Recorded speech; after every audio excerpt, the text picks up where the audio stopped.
Hello and welcome to the Dune Minute Podcast, your place to deep dive minute by minute into the cinematic adaptation of Frank Herbert's world of Dune. I'm one of your hosts, John. And I'm Zach. And today we are going to be talking about a conversation in an ornithopter. Oh, yeah, buddy. We get to, ornithopters, man. Can't wait to talk about it. We got a little bit to get to before we talk about it, so I'm going to hold my excitement back. We do. But oh boy. Oh boy. Yes. So yesterday we talked about, for the first time, Lisan al-Gaib. Lisan al-Gaib. Lisan al-Gaib. The voice from the outer world. I feel like you just need to leave this in. I just feel like every time we mention Lisan al-Gaib going forward, you just have to cut in like clips of Stilgar saying it. I'll see if I can do that. Yeah.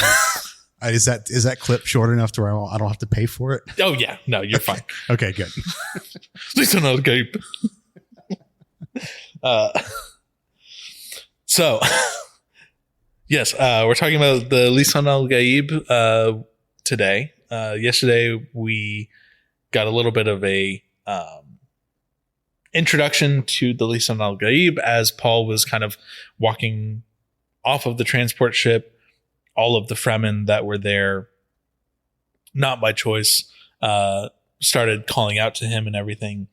And we start this minute with Lady Jessica and Paul both making their way up into the ornithopter. And we hear from that crowd more calls for the Lisan al-Gaib. We cut to an aerial view where we see more of the soldiers landing. Yeah, so, we get Leda walking in front of the troops. Yep. So we see Lady Jessica and Paul make their way up into the ornithopter, and more calls for the Lisan al-Gaib are heard. Mm-hmm. We're going to cut away from the ornithopter for a second, though, because we see a really cool aerial shot of more of the soldiers landing and standing in formation. Gurney Halleck is doing his, Gurney Halleck thing, kind of, like walking with purpose in front of all of the men. It looks like he's just kind of surveying the troops. We also in this moment see that Gurney Halleck has his own little dot sensor thing behind his right ear. Yep.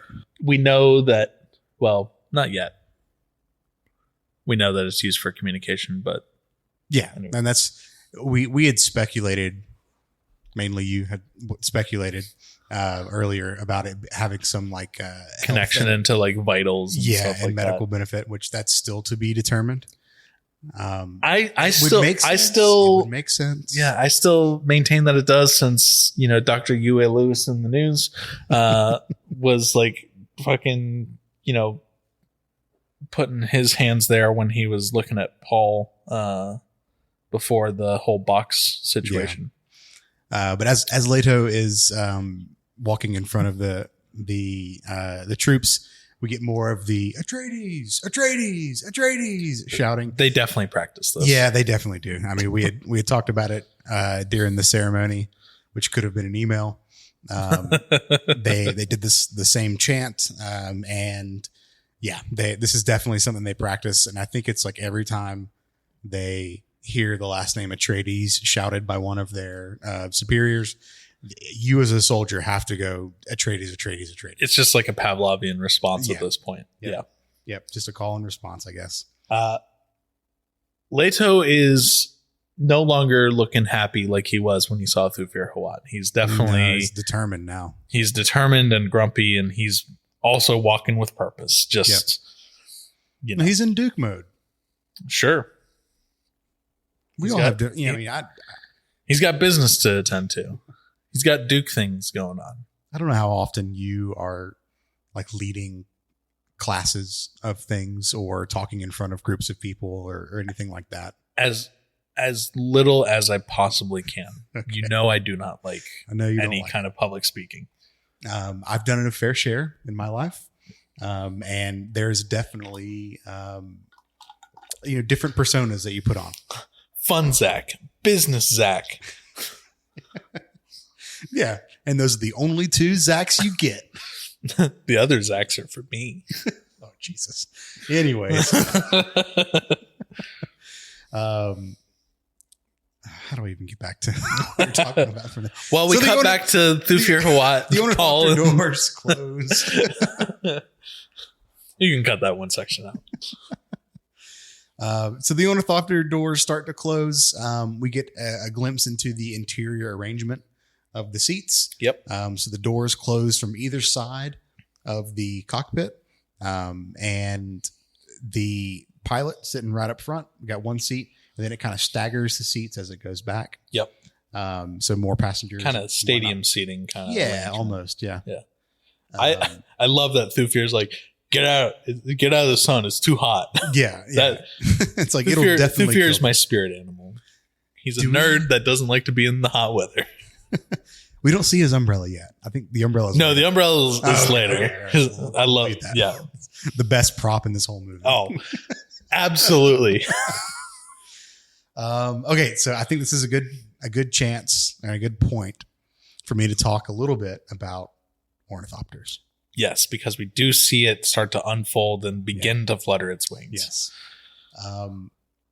John, before, I just want to say, ornithopters probably in like my top 5 of all vehicles in any kind of science fiction. What other ones are up there? I really like the Y-wing. Oh, the Y-wing's the best wing. Yeah.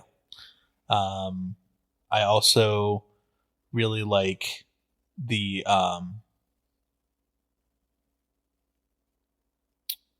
you wouldn't know, but it's a ship from Destiny. Is it in the first part of Destiny 1? Because it is not. It is not in the first few missions of Destiny 1 that you ever played. Yeah, up until the vault, first vault. That's all the Destiny I ever played. No. Once it said like the game said you have to have friends online. I was like, well, I guess this game's not for me. I don't want to play with anyone online. No, it's the Drifter's Derelict. Okay, so Ornithopter's up there. Yeah, Ornithopter's in my top 5. Okay, that's cool. Y-wing is there too because Y-wing is best wing. Y-wing is the best wing. Yeah, same. The Highliner's got to be up there too. Sure. Let's be real. I mean, top 5 Dune spacecrafts. We've only seen 3. We've seen a Highliner. We've seen 4. 4. We saw 2 different eggs. We saw the Highliner. We saw Duncan Idaho's cool wing thing. Yeah. And then now an ornithopter. I guess we saw the Atreides transport ships as well, the bombs. Yeah. And then we saw the Harkonnen lima beans. The bug. Yeah, the little bean shaped things that lift up. Okay, wow, we've seen a lot of ships in Dune already. Yeah, we've seen. Wow, we sound stupid as shit right now, don't we? Whatever. I can't name those my top. Were weeks ago. I can't name my top 5 under pressure. And I can't remember things we recorded a month ago. Yeah. So. All right. Anyways, ornithopters. Okay, let me get through this because John, when I tell you when I flipped open the encyclopedia to the page on ornithopters, which is a good 4, 5, 6 paragraphs worth of information, a modest entry, not a huge one, but a very modest entry. My jaw was on the floor within the first paragraph. Hit me. Okay, so there are no engines on the ornithopter. Well, there's jet engines, but it is not powered. Okay, this is not exactly what is depicted in the movie. I have to preface that. Okay, this is going off the encyclopedia canon, the unofficial official canon. Yes. I don't think that they would ever portray this aspect of ornithopters on screen. It does not make sense to most people. Okay. It wouldn't make sense to most people. Are you about to tell me that ornithopters are powered by little gremlins that are just quickly... You are closer than you think. No! Stop! Okay. God damn it. So instead of a traditional engine that powers these the ships... That was supposed to be a joke. Nope. At the core of each ornithopter, and again, according to the encyclopedia, is something called a heart scallop. Now, a heart scallop, like the mollusk, it is described as a giant land mollusk, which I don't even know what that means. A land mollusk. Isn't that just a snail? No, but think mollusk. Yeah. Like it's scallop, but lives on land. Yeah. I guess. Okay. It is basically one giant muscle that is really good at contracting and expanding. And just do they like just pumping. like have electrical probes in it? They do. So they have one electrical probe that basically cuts the thing off, puts it into a dormant state, and that is when they want to go into a fixed wing position. Okay. They fix the wings, and that's when they can use the jets. Or they have another electrical pulse that goes into the core of the muscle and can control how fast it expands and contracts. So you're telling me I can go into the ocean, get 6 mollusks and a TENS unit, and make a mini ornithopter? Sure. I mean, yes. I hate this.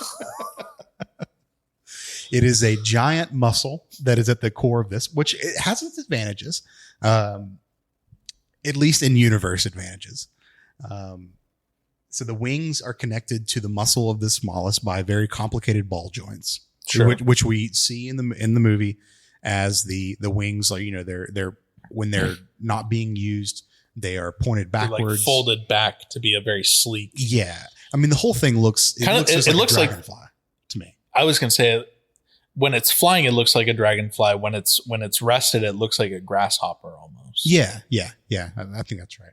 Minus the giant legs. Yeah, yeah, sure. So yeah, these ball joints allow it to go between those two states where it's either flapping or the fixed wing position, which we will see later in the movie. Yep. But yeah, these ball joints are connected to the mollusk on the inside of the ship. Foot bones connected to the shin bone. And yeah, depending on the electrical signals that get pumped into this mollusk, it controls the amount of times or the frequency that it expands and contracts. And it is an incredibly powerful muscle. Because this is a land mollusk, not a sea mollusk. The design of the ornithopter allows air to go into the muscle area. Sure. And still allows it to do its, I guess, normal mollusk thing of like filter feeding. So it can survive and continue to live as the air passes through the mollusk. Yep. Okay. Audio medium. John's face is just, it's like sad. It's an equal mix of sadness and disgust and confusion. Yeah. That's worse than like horses drawing carriages and stuff, because at least the horses can like stop for a second and like eat some grass. It's real weird. I mean, I guess the mollusks are also eating grass because they're just passively filter feeding, but like, damn, yeah, bitch. And we can get into the debate of the seafood nervous system. Clearly, you know what side I'm on this when I said seafood. Yep. Sea creature nervous Shout systems. out to vegans out there. Yeah, but that is what is described as what powers the ornithopters. I hate that I was giant mollusk. I hate that my joke was right. I don't like this podcast anymore. On the lighter side of this, ornithopters were not introduced or they did not like get mainstream notoriety until 75-85 BG. Okay. So why so long? 7,500 years before the Guild. Oh, BG. BG. Yep. And after the Butlerian Jihad, which all thinking machines, were decommissioned or genocided, depending on your view of it. Because these are not computers that power them, they are living creatures. Yeah. They became the preferred method of travel for, like single travel, I guess. Not big highliners or transport ships or things like that, but like fast personal travel. They became the preferred method of that after the jihad because they're not computers. Okay, so you've brought up the Butlerian Jihad and ornithopters in the same sentence, and I have some questions because in the time that we're in the cockpit and we see the pilot sitting in front, they very clearly have a series of instrument panels in front of them. Yes. Are those not technically computers, even though they may be, like calculating speeds and height and wind speeds and atmospheric conditions and everything? Well, that's a difference between, or I guess that's a misconception with the Butlerian Jihad. They didn't get rid of all computers. They're not created in the image of a human mind. I understand that. Yeah. But depending on who you ask, some people are like, no, it should be all computers. Well, that's not what it was. Are you telling me that Reddit is wrong? Reddit is never wrong. I'm pretty sure Reddit's wrong often. My point is that because these aren't made in human image, they're exempt from destruction. Yes. Yeah, and we've seen many examples of that already in this movie. Yep, and we saw glow globes. Yeah, we saw it. Well, those are also microorganisms, so that's a biological life form. We did talk about this. Shout out to glow globes. We did talk about glow globes, and I think I did mention We've talked about glow globes a lot, actually. The Butlerian Jihad, not to get us too far afield of what we were talking about, was more of a get rid of AI kind of thing, not just computers. Yeah. We've seen computers earlier in this movie. We saw computers in the Lynch film. We see computers and computer-like things in the sci-fi miniseries. So there's no indication that it should be all computers, period, full stop. Turn up the 43D33. It is just a no AI kind of thing. Got it. Well, now that you're disgusted, now that I'm sad, we cut to the inside of the ornithopter, just feet away from this heart mollusk that's pumping away. Land mollusk, not heart mollusk. Sorry, heart scallop land mollusk. Oh, okay. Heart scallop land mollusk. Yes, just feet away from this, presumably. Yep. And Paul and Jessica are starting to have a conversation. Yeah. So in this moment, Paul just straight up turns to Jessica and is like, "Hey, they were pointing at us. What are they shouting?" Paul in this moment is confronting Jessica because he knows that she knows that the Bene Gesserit have had some influence, and she's probably going to know exactly what this is. Spoilers, she does. She goes on to explain to him that the Bene Gesserit have been at work on Arrakis for a very long time. I don't think she specifies. She doesn't specify, no, but I mean, we know from context clues that it's been centuries. Yeah. Long time. And that the Lisan al-Gaib is essentially the Messiah to the Fremen. Yep. The Bene Gesserit have been at work planting the seeds of the story of the Lisan al-Gaib. And Paul just straight up interrupts. Major shade. Interrupts her and is like, "You mean planting superstitions?" Yeah. Just throwing major shade her way. And she just rolls her eyes. She's like, they've been preparing the way. Yep. And that's where our minute ends. That's right where it ends. They've been preparing the way.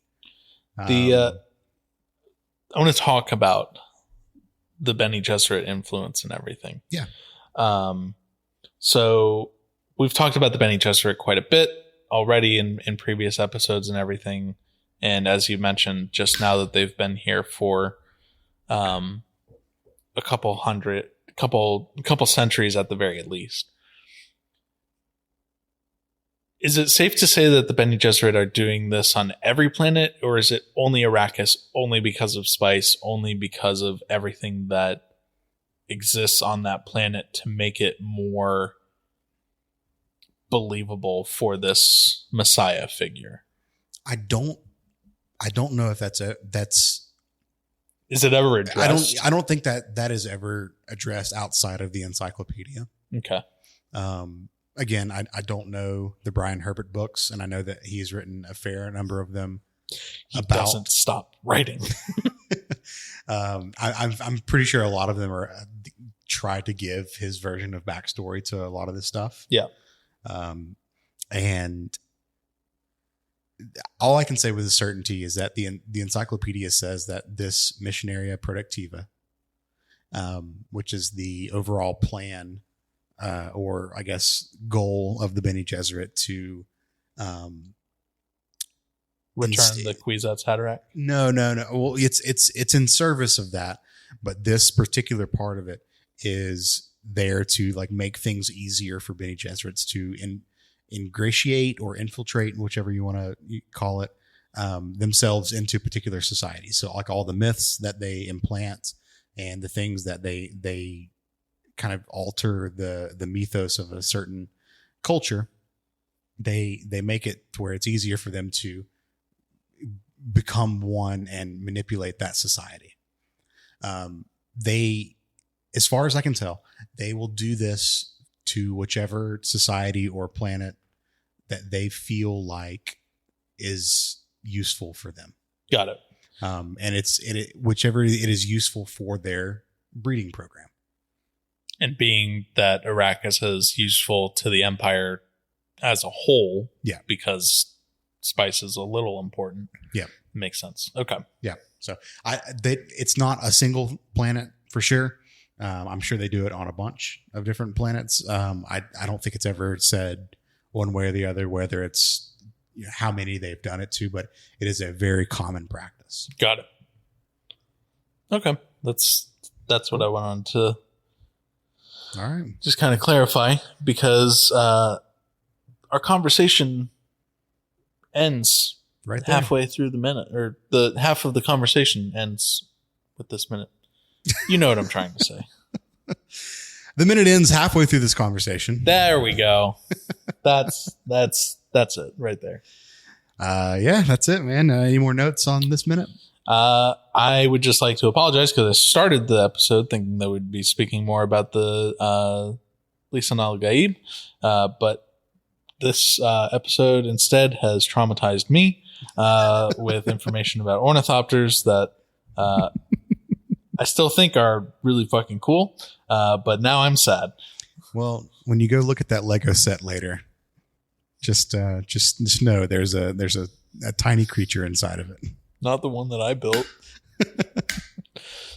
All right, cool, man. Well, we will be back tomorrow, hopefully with a less traumatizing episode, talking about minutes 38 through 39.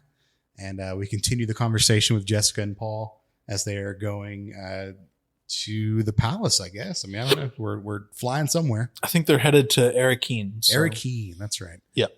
All right, cool. Well, do you want to do the socials? Oh, yes, the socials. So if you are also traumatized, you can email us at duneminute@gmail.com. You can reach out to us at Twitter at duneminute, or on Instagram at the Dune Minute. That's it. All right, cool. We'll see you tomorrow, man. We'll see you then. Bye.